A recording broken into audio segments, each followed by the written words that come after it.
దేశంలో ఓట్ చోరీ జరుగుతుంది. అసలు ఓటర్ల పేర్లు తీసేస్తున్నారు, లేని దొంగోట్లు పెడుతున్నారని చెయ్యి పార్టీ పెద్ద లీడర్ రాహుల్ గాంధీ సారు 2 నెలల సంధి పోరాడబట్టే మన తెలంగాణ అస్తం పార్టీ లీడర్లు కూడా ఓట్ చోరీ ప్రచారాన్ని ఉద్యమం లెక్క చేస్తుర్రు. అయితే సంకల పిల్లని పెట్టుకొని ఊరంతా దేవులాడినట్టు మన తానే ఓట్ చోరీ బయటపడ్డది నిన్న. They were stolen in 5 different ways. The first way, duplicate voters, one voter appearing multiple times on the voter list, fake and invalid addresses, voters who didn't have addresses, photos which you simply cannot see or no photos existing of theirs on the polling list. లేని ఓట్లు ఉన్నట్టు ఉన్న ఓట్లు లేనట్టు కనికట్టు నడుస్తుందని కథం దొక్కిండు Congress party leader Rahul Gandhi sir. అయితే అక్కడెక్కనో బీహార్, యూపీ, గుజరాత్లలోనే కాదు మన హైదరాబాద్ జూబ్లీ హిల్స్లో కూడా అసొంటి ఓట్ చోరీ ముచ్చటనే నడుస్తుందట. ఇక చూడు, ఒక్కటే ఇంట్లో 43 బోగస్ ఓటర్లు ఉన్నారని ఈ ఓటర్ లిస్ట్ పేజీలు సోషల్ మీడియాలో చక్కర్లు కొట్టబట్టినాయి నిన్నటి సంది.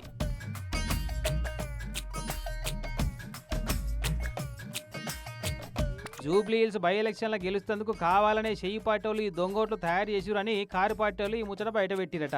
ఇది పట్టుకొని గురివింద గింజకు కిందున్న నలుపు తెలియదు అన్నట్టు మాట్లాడుతున్నారు ప్రచారంలో దూసుకుపోతున్న కారు పార్టీ లీడర్లు కూడా.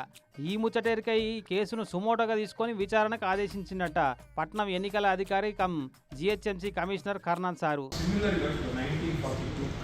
అడ్రస్తో సహా వాళ్ళ ఎపిక్ నెంబర్స్తో సహా వాళ్ళ ఫాదర్ నేమ్, వాళ్ళ ఏజ్ మొత్తం సర్వం ఇవన్నీ కూడా డిలీట్ చేయాల్సి నెంబర్ 1. అలా ఆశ్చర్యకరమైన విషయాలు తెలుస్తున్నాయి.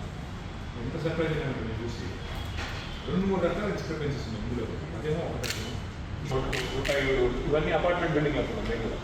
అక్కడ వెళ్ళి చూస్తే కొన్ని అయితే చిన్న ఇల్లు, అందులో ఇంత పెద్ద ఎత్తున ఓటున్నట్టుగా రాస్తారు. మాకు అందిన సమాచారం, మాకు అందరిది ఏముంది ఎంతుంది, యూ కెన్ వెరిఫై సార్. మరి నిజంగానే ఒక్కింట్లోనే 43 ఓటర్లు ఉన్నారా?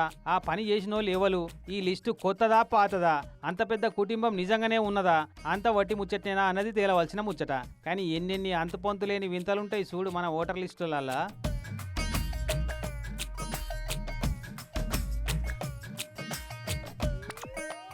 అయితే ఈ 43 ఓట్లు బోగస్సుయేనా ఒరిజినల్ ఏనా అని హైదరాబాద్ ఎన్నికల అధికారులు సర్వే చేస్తే అవన్నీ ఒరిజినల్ ఓట్లేనని తేలిందట.